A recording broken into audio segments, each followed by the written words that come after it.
Gəlin keçid edək 59 nömrəli test tapşırığımıza. Bizə deyir ki, nisbi molekul kütlələri bərabər olan doymuş bir atomlu spirtlə doymuş bir əsaslı karbon turşusunun reaksiyasından alınan mürəkkəb efirin nisbi molekul kütləsi 102 qramdır. Spirtin formulunu müəyyən edin. Sizlər üçün geniş bir şəkildə yazdım. Spirtlərlə turşuların reaksiyasından mürəkkəb efirlər və hər zaman su alınır. İstər eyni kütləyə sahib olan spirtlə turşu götürün, istərsə də müxtəlif kütləyə sahib olan spirtlə turşu, bunun heç bir önəmi yoxdur. Siz həmişə 18 qrama sahib olan su alacaqsınız.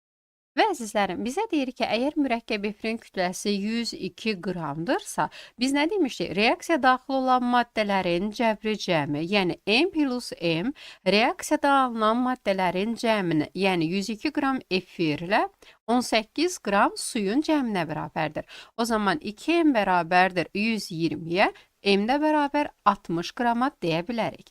O zaman belə çıxır ki, 60 qram kütləyə sahib olan spirtimizdə 60 qram kütləyə sahib olan turşumuz reaksiyaya daxil oldu. 102 qramlıq mürəkkəb efirimiz və 18 qramlıq hər zaman suyumuz əmələ gəldi. Və bizlərdən spirtin formulunu müəyyən edin deyirsə, 60 qrama sahib olan spirtimiz hansı spirtdir? Əlbəttə ki, propil spirtimizdir.